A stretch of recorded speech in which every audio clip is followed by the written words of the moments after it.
The War of the Worlds by H.G. Wells, originally published in 1898. Chapter 1. The Eve of the War. No one would have believed in the last years of the 19th century that this world was being watched keenly and closely by intelligences greater than man's, and yet as mortal as his own. That as men busied themselves about their various concerns, they were scrutinized and studied, perhaps almost as narrowly as a man with a microscope might scrutinize the transient creatures that swarm and multiply in a drop of water. With infinite complacency, men went to and fro over this globe about their little affairs, serene in their assurance of their empire over matter. It is possible that the infusoria under the microscope do the same. No one gave a thought to the older worlds of space as sources of human danger, or thought of them only to dismiss the idea of life upon them as impossible or improbable. It is curious to recall some of the mental habits of those departed days. At most, terrestrial men fancied there might be other men upon Mars, perhaps inferior to themselves and ready to welcome a missionary enterprise. Yet across the gulf of space, minds that are to our minds as ours are to those of the beasts that perish, intellects vast and cool and unsympathetic, regarded this earth with envious eyes, and slowly and surely drew their plans against us. And early in the 20th century came the great disillusionment. The planet Mars, I scarcely need remind the reader, revolves about the sun at a mean distance of 140,000,000 miles, and the light and heat it receives from the sun is barely half of that received by this world. It must be, if the nebular hypothesis has any truth, older than our world, and long before this earth ceased to be molten. Life upon its surface must have begun its course. The fact that it is scarcely 1/7 of the volume of the earth must have accelerated its cooling to the temperature at which life could begin. It has air and water, and all that is necessary for the support of animated existence. Yet so vain is man, and so blinded by his vanity, that no writer, up to the very end of the 19th century, expressed any idea that intelligent life might have developed there far, or indeed at all, beyond its earthly level. Nor was it generally understood that since Mars is older than our Earth, with scarcely a quarter of the superficial area and remoter from the sun, it necessarily follows that it is not only more distant from time's beginning but nearer its end. The secular cooling that must someday overtake our planet has already gone far indeed with our neighbor. Its physical condition is still largely a mystery, but we know now that even in its equatorial region, the midday temperature barely approaches that of our coldest winter. Its air is much more attenuated than ours. Its oceans have shrunk until they cover but a third of its surface. And as its slow seasons change, huge snowcaps gather and melt about either pole and periodically inundate its temperate zones. That last stage of exhaustion, which to us is still incredibly remote, has become a present-day problem for the inhabitants of Mars. The immediate pressure of necessity has brightened their intellects, enlarged their powers, and hardened their hearts, and looking across space with instruments and intelligences such as we have scarcely dreamed of, they see, at its nearest distance only 35,000,000 of miles sunward of them, a morning star of hope, our own warmer planet, green with vegetation and gray with water, with a cloudy atmosphere eloquent of fertility, with glimpses through its drifting cloud wisps of broad stretches of populous country and narrow, navy-crowded seas. And we men, the creatures who inhabit this earth, must be to them at least as alien and lowly as are the monkeys and lemurs to us. The intellectual side of man already admits that life is an incessant struggle for existence, and it would seem that this, too, is the belief of the minds upon Mars. Their world is far gone in its cooling, and this world is still crowded with life, but crowded only with what they regard as inferior animals. To carry warfare sunward is, indeed, their only escape from the destruction that, generation after generation, creeps upon them. And before we judge of them too harshly, we must remember what ruthless and utter destruction our own species has wrought, not only upon animals, such as the vanished bison and the dodo, but upon its inferior races. The Tasmanians, in spite of their human likeness, were entirely swept out of existence in a war of extermination waged by European immigrants in the space of 50 years. Are we such apostles of mercy as to complain if the Martians warred in the same spirit? The Martians seem to have calculated their descent with amazing subtlety.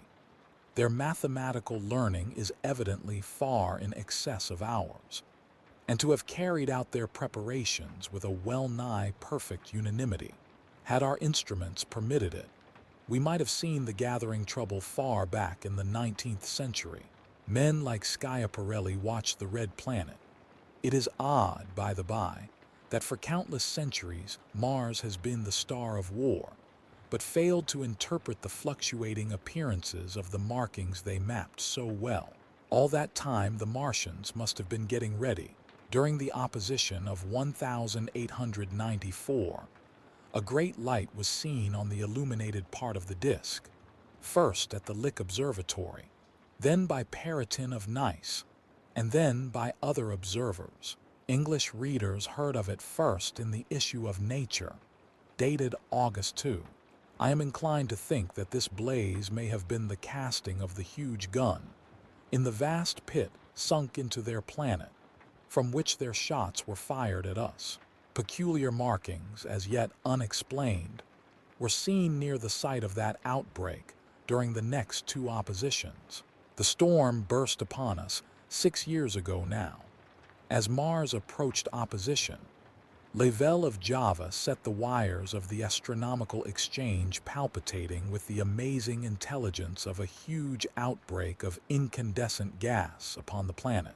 It had occurred towards midnight of the 12th, and the spectroscope, to which he had at once resorted, indicated a mass of flaming gas, chiefly hydrogen, moving with an enormous velocity towards this Earth.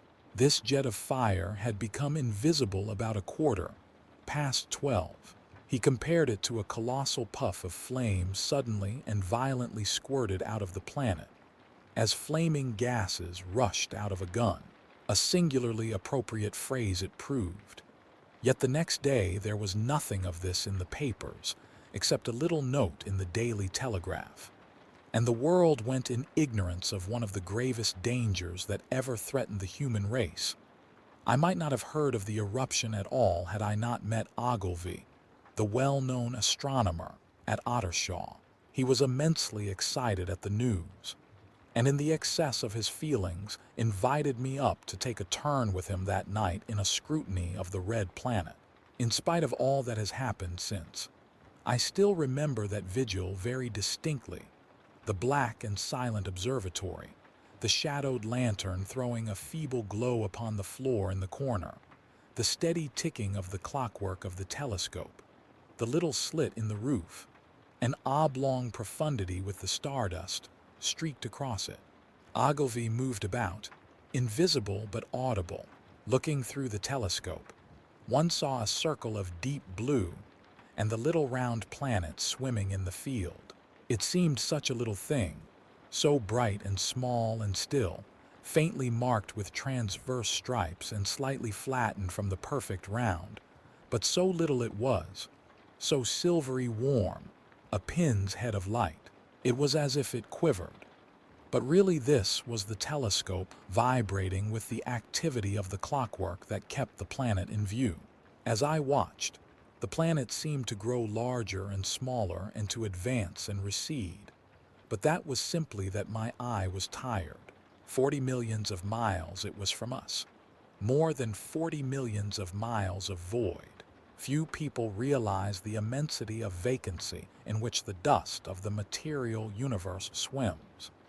Near it in the field, I remember, were 3 faint points of light, 3 telescopic stars infinitely remote, and all around it was the unfathomable darkness of empty space. You know how that blackness looks on a frosty starlight night. In a telescope, it seems far profounder and invisible to me because it was so remote and small, flying swiftly and steadily towards me across that incredible distance, drawing nearer every minute by so many thousands of miles. Came the thing they were sending us, the thing that was to bring so much struggle and calamity and death to the earth. I never dreamed of it then as I watched. No one on Earth dreamed of that unerring missile. That night, too, there was another jetting out of gas from the distant planet. I saw it.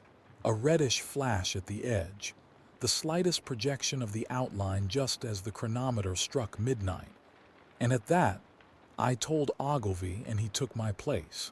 The night was warm and I was thirsty, and I went stretching my legs clumsily and feeling my way in the darkness to the little table where the siphon stood, while Ogilvy exclaimed at the streamer of gas that came out towards us. That night, another invisible missile started on its way to the Earth from Mars, just a second or so under 24 hours after the first one. I remember how I sat on the table there in the blackness, with patches of green and crimson swimming before my eyes. I wished I had a light to smoke by, little suspecting the meaning of the minute gleam I had seen, and all that it would presently bring me. Ogilvy watched till 1, and then gave it up, and we lit the lantern and walked over to his house. Down below in the darkness were Ottershaw and Chertsey, and all their hundreds of people, sleeping in peace.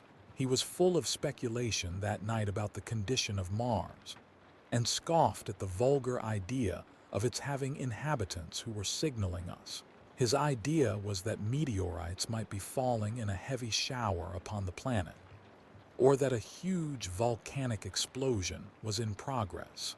He pointed out to me how unlikely it was that organic evolution had taken the same direction in the 2 adjacent planets.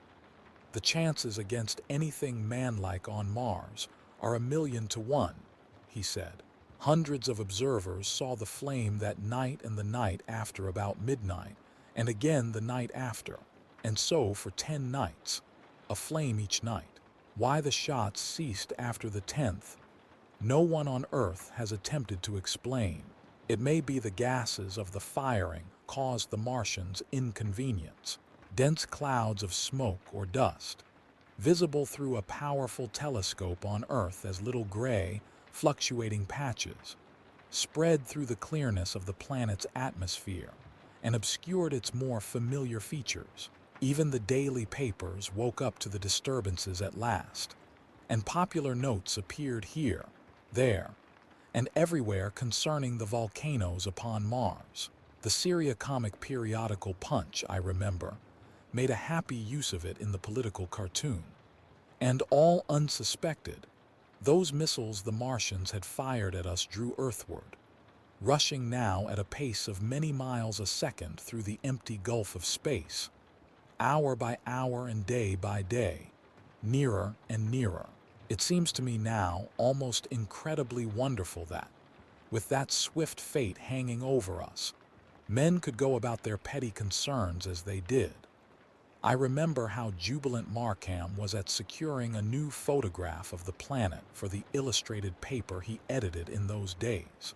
People in these latter times scarcely realize the abundance and enterprise of our 19th century papers. For my own part, I was much occupied in learning to ride the bicycle, and busy upon a series of papers discussing the probable developments of moral ideas as civilization progressed.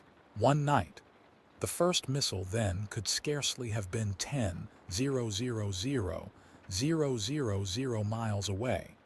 I went for a walk with my wife. It was starlight, and I explained the signs of the zodiac to her, and pointed out Mars, a bright dot of light creeping zenithward, towards which so many telescopes were pointed. It was a warm night. Coming home, a party of excursionists from Chertsey or Isleworth passed us singing and playing music. There were lights in the upper windows of the houses as the people went to bed. From the railway station in the distance came the sound of shunting trains, ringing and rumbling, softened almost into melody by the distance. My wife pointed out to me the brightness of the red, green, and yellow signal lights hanging in a framework against the sky. It seemed so safe and tranquil.